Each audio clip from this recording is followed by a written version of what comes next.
Okay lang mag-enjoy sa ating mga gastusin. Huwag mo lang ibuhos at ubusin ang pinagpaguran mong pera.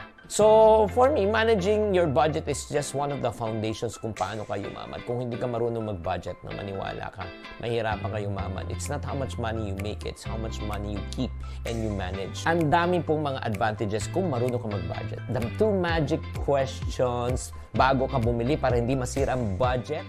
Videos that will make you wealthy and debt-free.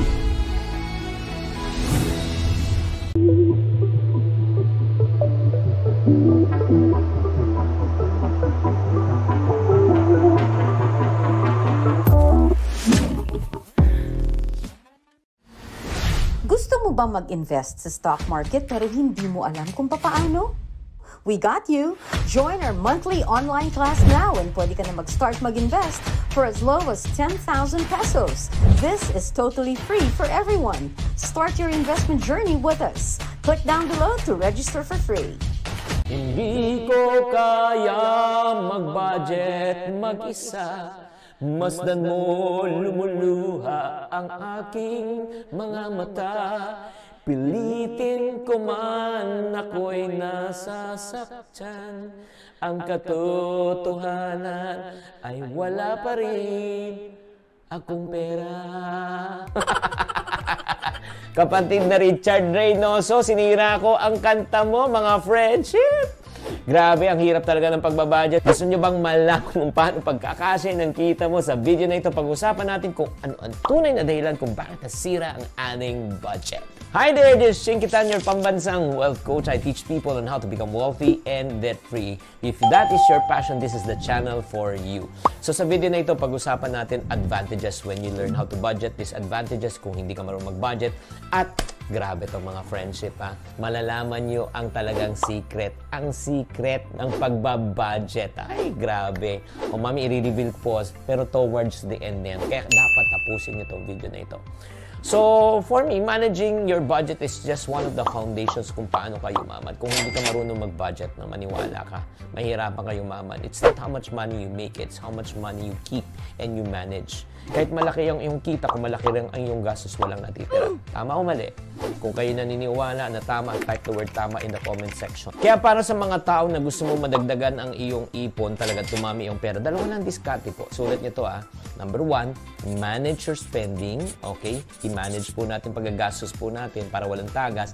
Number 2, increase your income. Ulitin ko, manage your spending and increase your income. Dapat sabay po yan. Hindi po pwedeng isa lang. Oo. Pag-usapan muna natin yung manage your spending. Kasi alam mo, the reason why I encourage manage your spending because this is something that you and I can control. Pero yung pagtaas naman ng sahod, pagtaas ng kita agad, hindi mo agad makokontrol yan. Pero yung paggastos mo, kaya mong kontrolin agad. Do you agree? Type agree in the comment section if you do agree. O ano mga advantages pag matuto ka mag-budget? Number 1, malalaman mo kung magkano talaga ang pera na ginagastos mo. Diba? Parang hindi tayo magtatanong saan parati napunta ang pera ko. Diba? Kung nagtatanong ka, ibig sabihin, hindi mo talaga na-budget ang pera mo. Number 2, you can save more. Makakaipon ka pa more. Number 3, malilimit mo ang iyong over-spending. So, ang kagandahan din dito, pag hindi ka nag-overspend, hindi ka papasok sa utang. Mababawasan ang stress mo, mga financial stress, dahil nababayaran mo lahat ng mga pangailangan mo. So, kung makikita po natin, mga friendship, ang dami pong mga advantages kung marunong ka mag-budget. Let's right now go to the disadvantages. Pag ikaw naman hindi ka marunong mag-budget, number 1, wala kang ipon. Mag-overspend ka. Kapos ang parati ang iyong kita. Mapipilitan ka mangutang. And number 5, you will be living in constant financial stress. At bago ko i-reveal sa inyo yung talagang pinaka-importante, the 2 magic questions bago ka bumili para hindi masira ang budget. Ang tanong ko po sa inyo, gusto nyo bang matuto mag-ipon at mag-budget? Guys, may good news po ako sa inyo. Para sa mga taong gusto matuto mag-budget, get this piece of planner. This is a budgeting planner. In this planner, matuto kayo mag-budget and you will also learn how to save 60,000 pesos in a year. Ito yung good news. When you order this piece of planner, we will also give you 4 of my best-selling books. Utang Free Diary, Budget Diary, Diary of a Pulubi, and Ipon Diary. So in other words, buy 1, take 4.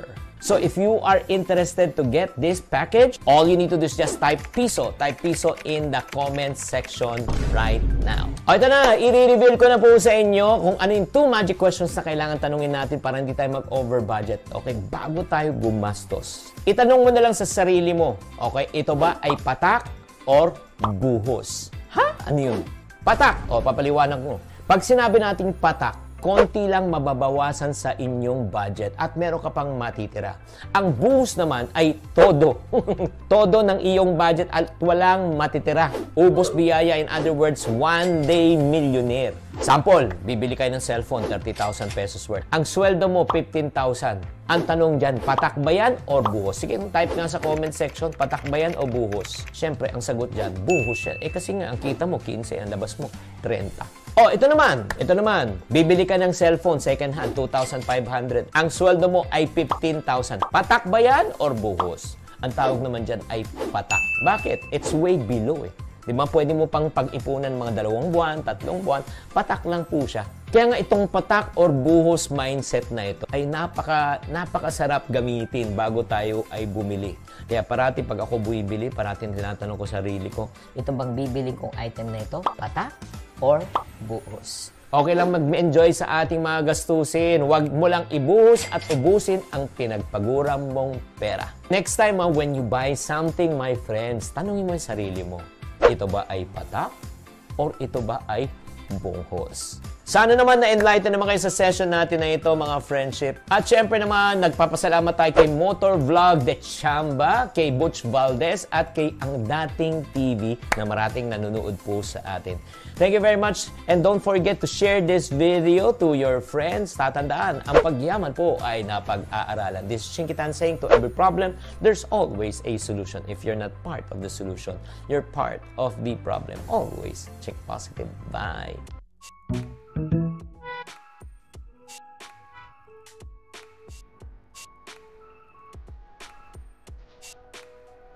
Regular program. Kung sagot nyo, oo.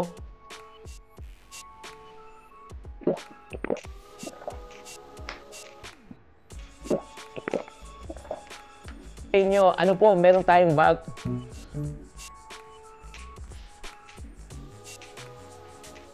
It's just...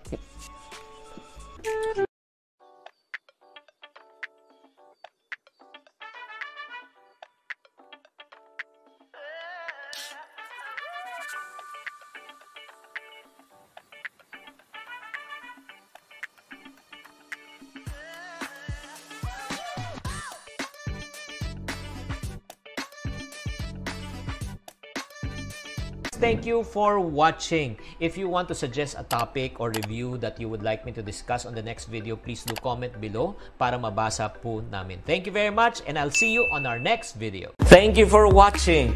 If you want to keep on growing and to stay inspired, subscribe and hit the bell button to get notified. Always think positive.